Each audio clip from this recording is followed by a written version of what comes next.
আসসালামু আলাইকুম dear learners. আজকের ভিডিওতে সবাইকে স্বাগতম। আজকে আমরা সি প্রোগ্রামে বেসিক নিয়ে আলোচনা করব। যারা সি প্রোগ্রামকে ভয় পাচ্ছেন তারা আজকে ক্লাসটা দেখার পর একদম পানির মতো সহজ হয়ে যাবে। আমি কথা দিলাম একদম পানির মতো আপনাদের কাছে সহজ লাগবে। তাহলেও কি করতে হবে, অবশ্যই মনোযোগ সহকারে ভিডিওটা দেখুন। দেখবেন সি প্রোগ্রাম একেবারে সহজ। তো সি প্রোগ্রামের আমাদের প্রথমত যে জিনিসটা জানতে হবে যে কোন ফাংশনটার কাজ কি। এটা যদি আপনি জানেন তাহলে সি প্রোগ্রাম দিয়ে আপনি যে কোনো কিছুই করতে পারবেন। তো সেটার জন্য আগে আমাদের ফাংশনগুলোর কাজ জানতে হবে। তো আমরা যদি সি প্রোগ্রামটা দেখে থাকি তাহলে দেখবেন প্রথমে দুইটা ফাংশন দেওয়া থাকে, একটা হচ্ছে ইনক্লুড স্টুডিও ডট এইচ, এর একটা দেওয়া থাকে, আরেকটা দেওয়া থাকে ইনক্লুড কোনিউ ডট এইচ। এই দুইটা কেন দেওয়া থাকে? এই দুইটাকে বলা হয় লাইব্রেরি ফাংশন। Library function. আচ্ছা, লাইব্রেরিতে কি থাকে? আমাদের বই থাকে না? তো লাইব্রেরিতে যেহেতু বই থাকে, লাইব্রেরি মানে হচ্ছে যে যেখানে অনেকগুলো বইয়ের সমষ্টি। তো এইখানে যে লাইব্রেরিটা, এই লাইব্রেরির ভিতরে অনেকগুলো ফাংশন থাকে। তো এই জন্য এখানে এটাকে বলা হয় লাইব্রেরি ফাংশন। আমরা এটার পরবর্তীতে যে জিনিসগুলো লিখবো বা ফাংশনগুলো লিখবো সেগুলো হচ্ছে এই লাইব্রেরির আন্ডারে কাজ করে, ঠিক আছে? তো এগুলো যদি হচ্ছে মাস্টার, এগুলো যদি আমরা না দেই তাহলে কিন্তু এই ফাংশনগুলো কাজ করবে না, ঠিক আছে? এই জন্য এই দুইটা জিনিস সবসময় আমাদের দিতে হয়। আমরা যখন প্রোগ্রাম করবো সবসময় আমাদের এটা লিখতে হবে। তারপরে যে জিনিসটা থাকে সেটা হচ্ছে ইন্টেজার, ঠিক আছে? ইন্টেজার মেইন, এটা হচ্ছে ফাংশন। তো এটা হচ্ছে ফাংশনটা শুরু করলো। তো এখানে ইন্টিজারের জায়গায় অনেক সময় ফ্লুটও হতে পারে। যখন ভগ্নাংশ সংখ্যা হবে তখন ফ্লুট হয়, আর যখন ইন্টিজার বা স্বাভাবিক সংখ্যা হয় তখন এখানে ইন্টিজার মেইন হয়, ঠিক আছে? তাহলে এটা হচ্ছে কি গেল, এটা হচ্ছে ফাংশন। আমাদের এটা হচ্ছে কি ফাংশন। তো ফাংশন যেহেতু আমরা এখানে শুরু করব তাই আমাদের এখানে একটা সেকেন্ড ব্রেকে দিতে হবে। তো এখান থেকে আমাদের ফাংশনটা শুরু হলো। তারপর হচ্ছে ডিফাইন করতে হবে। কি ডিফাইন করব? ইন্টিজার অথবা ফ্লুট। এখানে যে কোনো একটা দেব, হয় ইন্টিজার দেব না হয় ফ্লুট দেব। তো এখানে আমরা ডিফাইন করব কি এ বি সি সাপোজ, তারপর হচ্ছে আমাদের থাকে সাম, এইসব জিনিসগুলো থাকে, ঠিক আছে? তো এখানে হচ্ছে ইন্টিজার কখন হবে? যখন হচ্ছে আমরা পূর্ণ সংখ্যা নিয়ে কাজ করব। যেমন যদি বলে দেয় প্রশ্নে যে দুইটি পূর্ণ সংখ্যা যোগফল বের করো, তখন আমরা ইন্টিজার দেব। আবার যখন বলবে যে ত্রিভুজের ক্ষেত্রফল নির্ণয় করো, তখন আমরা ফ্লুট দেব। ত্রিভুজের ক্ষেত্রফল নির্ণয় করতে গেলে আমরা জানি হাফ ইন্টু ভূমি ইন্টু উচ্চতা, তখন কিন্তু ভগ্নাংশ আসবে, ঠিক আছে? বা দশমিক আসবে, তখন কিন্তু ফ্লুট দিতে হবে। তখন যদি আমরা ইন্টিজার দিই তাহলে কিন্তু কাজ করবে না। আর যদি বলে যে দুটি সংখ্যার যোগফল, তখন হচ্ছে মানে বলেই দিবে দুটি পূর্ণ সংখ্যা, তখন ইন্টিজার দেব। তো এখানে যে এ বি সি বা সাম, এখানে এগুলো দেওয়ার মানে হচ্ছে যে আমি কম্পিউটারকে বুঝাই দিলাম যে এখানে এই চলকগুলা নিয়ে তোমাকে কাজ করতে হবে, এই চলকগুলা তুমি জায়গা দখল করো। তো যখন আমি এই জিনিসগুলো লিখবো তখন কম্পিউটার কি করবে, যে তার যে জায়গা স্পেস তো সে দখল করে নেবে। তো একটার ভিতর দখল করবে হচ্ছে সাম, একটার ভিতর দখল করবে হচ্ছে এ, একটার ভিতর দখল করবে হচ্ছে বি, একটার ভিতর দখল করবে হচ্ছে সি। এরকম 4টা জায়গা দখল করে নেবে, ঠিক আছে? আমি যতগুলো এখানে দিব ততগুলো জায়গা দখল করে নেবে। তো আমি যদি পরবর্তী দিই যে সাম ইকুয়াল এ প্লাস বি প্লাস সি, তখন এখানে ইউজার যদি 1 2 3 দেয় তাহলে সে 1 2 3 যোগ করে এখানে বসাবে। অর্থাৎ এখন পর্যন্ত কাজ হচ্ছে যে এ বি সি বা সাম এইগুলা হচ্ছে স্পেস নিয়ে জায়গাটা দখল করে নেবে। আচ্ছা, তারপর হচ্ছে আমাদের যে জিনিসটা থাকে সেটা হচ্ছে যে স্ক্যানএফ, ঠিক আছে? সেটা থাকে যে স্ক্যানএফ। তো স্ক্যানএফ দ্বারা বোঝায় যে, তো এখানে হচ্ছে এটা ডিফাইন। আচ্ছা, স্ক্যানএফ দ্বারা কি বোঝায়? স্ক্যানএফ দ্বারা বোঝায় হচ্ছে ইনপুট। আমরা তো ইনপুট দেব কম্পিউটারকে, তাই না? আমরা এখানে প্রোগ্রামের কাজ হচ্ছে যে আমাদের সময় বাঁচানো এবং শ্রম বাঁচানো। অল্প সময়ে আমরা প্রোগ্রামের সাহায্যে আমরা বড় বড় সংখ্যার ক্যালকুলেশন খুব সহজেই করতে পারি। এই জন্য কিন্তু প্রোগ্রামটা তৈরি করা হয়েছে। তো এখানে স্ক্যানএফ দ্বারা ইনপুট বোঝানো হয় যে ইনপুট দেব কি কি। তো আমরা এখানে যদি ইন্টিজার নিয়ে কাজ করি যদি আমরা এখানে ইন্টিজার নিয়ে কাজ করি, ঠিক আছে, এখানে ইন্টিজার নিয়ে অর্থাৎ দুটি পূর্ণ সংখ্যার ক্ষেত্রে ইন্টিজার নিয়ে কাজ করলে হবে পার্সেন্টেজ ডি।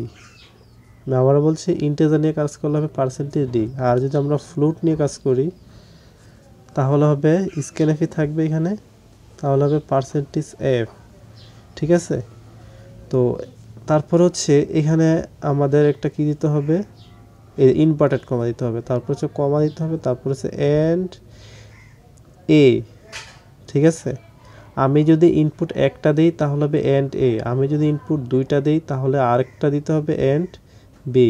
আমি ইচ্ছা করলে যতগুলো খুশি ততগুলো আমি ইনপুট দিতে পারবো, তবে এখানে ডিফাইন করে দিতে হবে যে এন্ড এ হচ্ছে একটা পার্সেন্টেজ ডি, একটা পূর্ণ সংখ্যা। এখন আমি যদি তাহলে দুইটা দিই তাহলে এখানে দুইটা পার্সেন্ট ডি দিতে হবে, আর যদি একটা দিই তাহলে একটাই দিতে হবে। এটা হচ্ছে পূর্ণ সংখ্যার ক্ষেত্রে। আর যদি এটা ভগ্নাংশ সংখ্যা হয় তাহলে হবে এখানে ইনভার্ট কমা দিতে হবে অবশ্যই, তারপরে দিতে হবে কমা, সবসময় কমা দিবেন এখানে, তারপর হচ্ছে এন্ড এ। জাস্ট পূর্ণ সংখ্যা হলো পার্সেন্টেজ ডি, ভগ্নাংশ সংখ্যা হলো পার্সেন্টেজ এফ। আর এখানে যতগুলো and A and B and C হবে ততগুলো পার্সেন্টেজ ডি হবে, অর্থাৎ যতগুলো ইনপুট নেব ততগুলো পার্সেন্টেজ ডি দেবো। এখানে আমি যদি and A and B and C দিই তাহলে হবে and percentage D percentage D percentage D. যেমন আমি যদি দুইটা ইনপুট দিই, যদি আমি দুইটা ইনপুট দিলে হবে কি স্ক্যানএফ পার্সেন্টেজ ডি, দুইটা পার্সেন্টেজ ডি হবে, তারপরে হবে ইনভার্টেড কমা, তারপর হবে এন্ড এ এন্ড বি, এখানে একটা কমা দিতে হবে, ঠিক আছে। তো দুইটা ইনপুট হলে দুইটা পার্সেন্ট ডি, তিনটা ইনপুট হলে তিনটা পার্সেন্ট ডি। তো এই হচ্ছে ইনপুটের যে ব্যাপারটা। আর সবসময় এই যে আমরা একটা লাইন শেষ করার পরে এই সেমিকোলন দিতে হবে।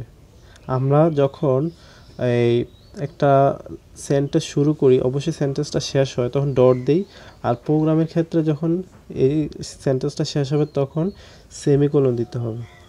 আচ্ছা, এরপরে যে ফাংশনটার কাজ আমাদের জানতে হবে সেটা হচ্ছে প্রিন্টএফ, খুবই গুরুত্বপূর্ণ প্রিন্টএফ।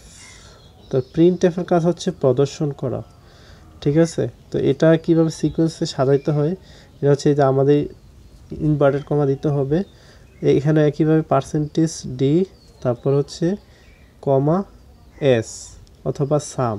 তো আমি যেই চলকে প্রদর্শন করব সেখানে এটা হচ্ছে আমি যেমন সাম চলক প্রদর্শন করব, তো এখানে আমাদের সাম দিতে হবে। তো সামটা হচ্ছে কি সংখ্যা প্রদর্শন করবে, পূর্ণ সংখ্যা হলে পার্সেন্টেজ ডি দিতে হবে, ঠিক আছে। পূর্ণ সংখ্যা হলে পার্সেন্টেজ ডি দিতে হবে। এটা হচ্ছে কি এর কাজ, প্রদর্শনের কাজ। তো এটা হচ্ছে প্রদর্শনের কাজ। তারপরে আর স্ক্যানএফ দ্বারা কি বোঝায়, ইনপুটের কাজ, ঠিক আছে। তারপর হচ্ছে আমাদের সূত্র থাকে, যেমন সাম ইকুয়াল কি থাকবে এ প্লাস বি প্লাস সি। তো এখানে কি করবে কম্পিউটার, তিনটা সংখ্যা যোগ করে সাম চলকে রাখবে। এই যে আমি এখানে বলেছিলাম যে চারটা জায়গা দখল করবে, চারটার ভিতরে একটা সাম, একটা এ, একটা বি, একটা সি। তো যখন এই জিনিসটা আমি লিখবো সাম ইকুয়াল এ প্লাস বি প্লাস সি, তখন কম্পিউটার জায়গাটা দখল করবে, দখল করার পর সে তিনটা সংখ্যার যোগফল সাম চলকে রাখবে। তখন সাম একটা মান বের করে, যেমন সাপোজ আমি যদি 1 দিই, 2 দিই, 3 দিই, তাহলে এখানে 6 এই সাম চলকে রাখবে। তখন আমাদের কি করতে হবে, প্রিন্ট করতে হবে। তখন আমি দেবো কি প্রিন্ট এফ পার্সেন্টেজ ডি কমা সাম, ঠিক আছে। তখন এই সাম চলকটা সে প্রদর্শন করবে, কারণ এখন সামের মান আছে একটা, সামের মান কত 6, তখন আমাদের ফলাফলটা দেখাবে 6 দেখাবে, ঠিক আছে। তারপর হচ্ছে আমাদের কাজ শেষ হয়ে যাবে। তো কাজ শেষ হলে যে এখানে দিতে হয় গেট সিজ, তারপর রিটার্ন জিরো, রিটার্ন জিরো। গেট সিজ দিলেও হয়, রিটার্ন জিরোটা কেন দেব, রিটার্ন জিরোটা হচ্ছে আমরা যদি রিটার্ন জিরো না দেই তাহলে কম্পিউটার কি করবে, প্রোগ্রামটার ফলাফলটা দেখার সাথে সাথে অফ করে দেবে। আর যে রিটার্ন জিরো দেই তাহলে এটা মানে হচ্ছে যে এটা শেয়ার ফেরত আসবে না, ফলাফলটা দেখে সেখানে স্থগিত থাকবে। তো সেজন্যই রিটার্ন জিরোটা দিতে হয়। তারপরে আমাদের সেকেন্ড ব্র্যাকেটটা ক্লোজ করে প্রোগ্রামটা ক্লোজ করে দিতে হয়। সেকেন্ড ব্র্যাকেট ক্লোজ মানে হচ্ছে প্রোগ্রামটা ক্লোজ, এখানে প্রোগ্রামটা শেষ হয়ে যাবে। তো আজকে আমরা কি শিখলাম, একটা হচ্ছে লাইব্রেরি ফাংশন শিখলাম, ইনক্লুড, স্টোরেজ, কোনোরেজ, তারপর হচ্ছে ইন্টিজার মেইন ফাংশন, তারপর হচ্ছে যদি আমরা পূর্ণ সংখ্যা নিয়ে কাজ করি তাহলে দেবো ইন্টিজার এবিসি, আর ভগ্নাংশ সংখ্যা নিয়ে কাজ করলে হবে ফ্লুট এবিসি। যদি আমরা ইনপুটে ইন্টিজার সংখ্যা দিই তাহলে হবে পার্সেন্টেজ ডি, যদি আমরা ইনপুটে ভগ্নাংশ সংখ্যা দিই তাহলে হবে পার্সেন্টেজ এফ। যতটা ইনপুট নেব ততটা পার্সেন্টেজ ডি হবে, অথবা যতটা ইনপুট নেব ততটা পার্সেন্টেজ এফ হবে। তারপরে প্রিন্ট এফ দ্বারা বোঝাই হচ্ছে কোনো কিছু প্রদর্শন করার জন্য আমরা প্রিন্ট এফে যেটা দেব সেটাই কিন্তু কম্পিউটারে আমরা দেখতে পারবো ফলাফল, এগুলা কিন্তু হিডেন আকারে থাকবে। আর সাম দ্বারা এখানে বোঝানো হয়েছে যে এই চলকের ভিতর তুমি 3টা যোগ করে এখানে রাখো। তারপর হচ্ছে প্রিন্ট এফ দ্বারা প্রদর্শন বোঝালাম। আর গেট সিএচ রিটার্ন 0 এটা সবসময় আমাদের লিখতে হবে, গেট সিএচ রিটার্ন 0। তো এই ছিল আজকের ক্লাস, আশা করি আপনাদের উপকৃত হবেন। পরবর্তীতে আমরা আরও কিছু ক্লাস নিয়ে আলোচনা করব, এভাবে আমি সিরিজ আকারে ক্লাস আপলোড করব।